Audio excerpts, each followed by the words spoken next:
These 5 mistakes held my photography career back for years. Years. But if you can fix just one of them, your photos are going to instantly improve. We're not going to talk about lighting or camera settings. We're going to talk about 5 silent killers. Fix these and your photos, your clients, and your stress levels, they're going to thank you. Number 1 is slowing down. Slow is smooth, smooth is fast.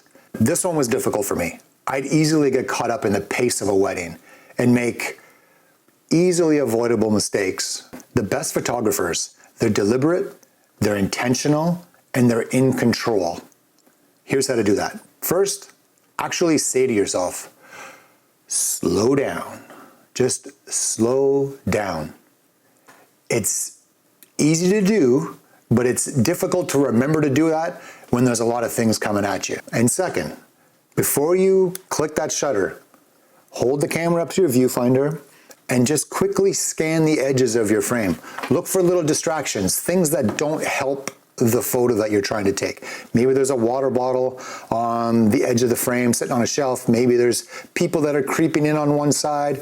Maybe you're trying to take some nice landscape photos and there's a street maybe in the background and every once in a while a car goes by. Little distractions that don't help improve your image, just get rid of them. And a lot of the time, it's just a simple matter of moving your feet a little bit to the left, to the right, and it's just a matter of an inch a lot of the times. But you're not gonna see it unless you slow down and take your time and be intentional, deliberate, and stay in control. Have you ever looked back on a photo and,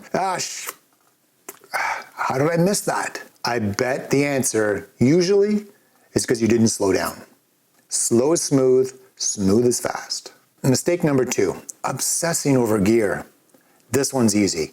You're a beginner, gear doesn't matter. And I get it, it's easy to think that a $6,000 camera is some sort of cheat code, like it's gonna magically make your images spectacular. I'll save you $6,000. It's not. If you're really eager to spend money, invest in your education.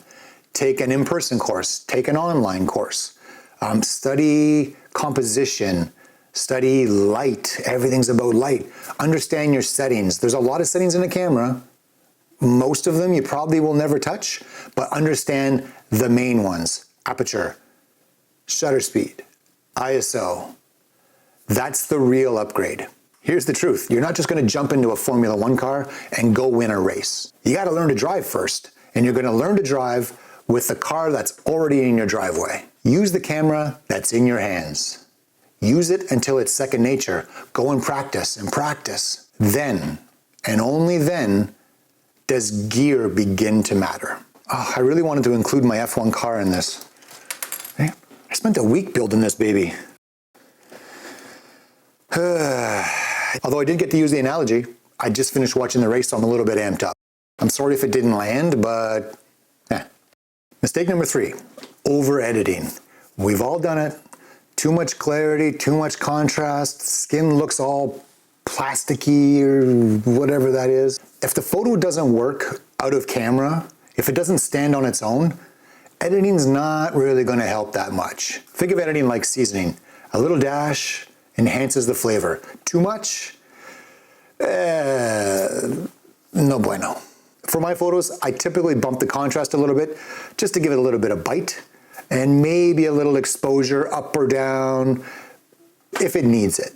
But for the most part, that's all I really do to most of my images. If you're in doubt, I would say stop. It's probably cooked at that point. Over-editing really dates your work, and your future self, it's going to thank you. And if you use software like Adobe Lightroom like I do, it's a great tool to double check your settings when you're back in your office, review your composition, compare how the photo turned out versus what you were thinking in the moment during the shoot. It's a great way to build and learn as you go. Mistake number 4, too much in frame. A lot of beginners try to cram too much into the frame when we all already understand, or at least we kind of subconsciously do, that less is more.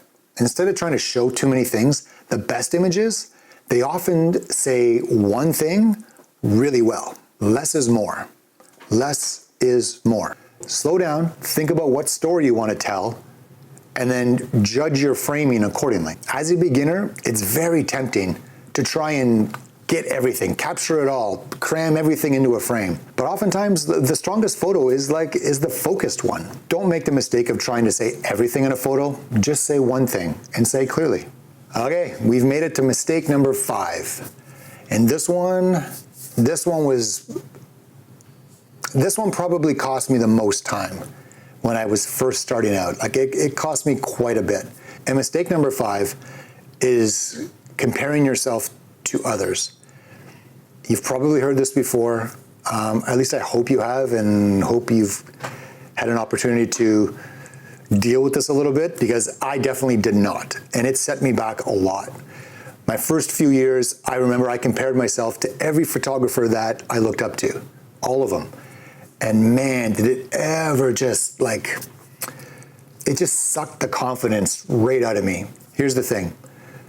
When you step back and look at it, what you're really doing is you're comparing your beginning to someone else's middle. Because I promise you, that person you're looking up to and comparing yourself to, they've already done their time. They've made all these same mistakes. I promise you they have.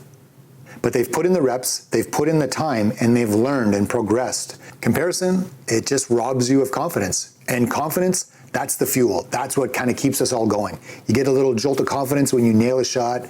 It's like, what's it called? Mainlining Red Bull, like right into your veins. It's like, it feels so good when you nail a shot. That's that big jolt of confidence. Don't run off and compare that shot to someone you really look up to. It's just going to rob that confidence from you. And if you must compare yourself to your last shoot. Are you improving? Even just a little bit. That's the only metric that really matters, how you're improving. The fastest way to kill your confidence is to jump on Instagram and start scrolling. Don't do that. Don't do that. Don't. Remember that you picked up a camera because it sparked joy. If something is doing something that takes away that spark, dump it. The only comparison you should be making is to where you were yesterday. That's it. That's mistake number 5. So I hope this list helped you. Remember, you're going to make mistakes. We all do. I continue to make mistakes. I still trip over these mistakes every now and then. It's going to happen. Just remember your passion. Keep your confidence high and keep shooting. Get your reps in. And if you're struggling with something in photography, please leave a comment below. I'd love to gather some ideas for future videos. All right, we'll see you in the next video.